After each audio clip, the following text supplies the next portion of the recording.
40,000 people lived in one city. Just to give you a perspective, at that time in London there were only 15,000 people.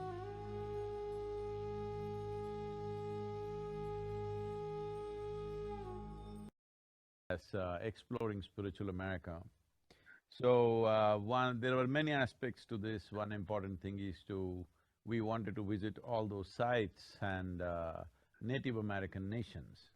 When I say Native Americans, for most people in the world, maybe few Americans know the details, but for most people in the world, they know only what they have seen in the Wild West movies of a bunch of men screaming and hollering and shooting whoever comes their way kind of imagery.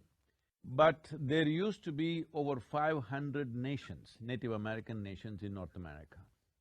And even today, they are maintaining their distinct identities, they have their own language, they have their own culture, they have their own individual spiritual processes.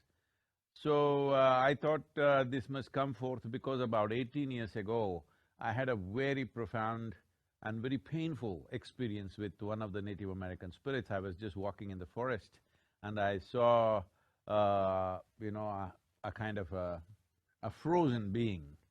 And at that time I wrote this poem called America, I will send it to you. And after that I've been looking them up. Even I did not know there were so many nations. Even in our minds, well, we had heard names like Cherokee, Apache, Comanche like this in the movies, but beyond that, even I did not know. So I started exploring this, and I've been wanting to do this for some time, but it took the virus to break my schedule so that I could go on this trip. So it has been 36 days, we just got back day before yesterday. 36 days we've been on the road. We did 9,477 miles on the motorcycle. That's fascinating. Covered various nations, about 18 states through United States, and it's been absolutely spectacular. And like almost every day, 16, 18 hours, the video cameras have been on.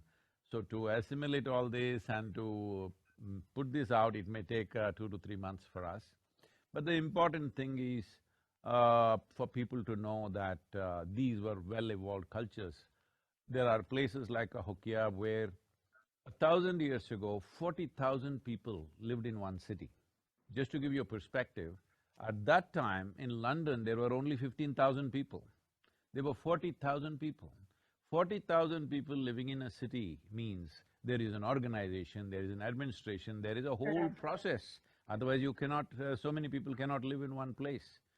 So similarly, there are very powerful spiritual spaces, and the level of attention they gave to their inner well-being, what they call as their spirit, rather than their physical life, is something that modern societies have to emulate, because the only way that we can make this into a sustainable world for all of us is that our interests are more beyond physical nature. That is the only way we can do it. If it becomes all physical, we're just ripping the planet apart.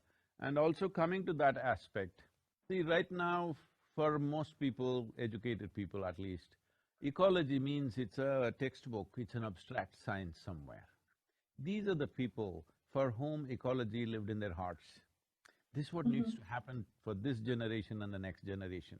These people did not live on the land, they are the land. And you and me are also land, all right? This body is just soil. But most people don't get it till you bury them. But these are people who lived with this awareness. I think this is most relevant for today's life.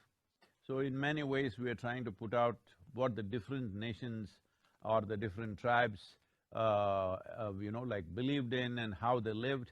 But one common ethos is their fondness for earth, because this is a earthy culture. This is not a heaven-bound culture. This is about living life here fully. This is not about going somewhere else and living better. So I think it's most relevant for today's world. It is just the presentation of how it is presented. People may not be able to digest it, how they present it. So I'm seeing how it could be presented in modern language, in modern context, but fundamentally it's very relevant for our generations and the generations to come.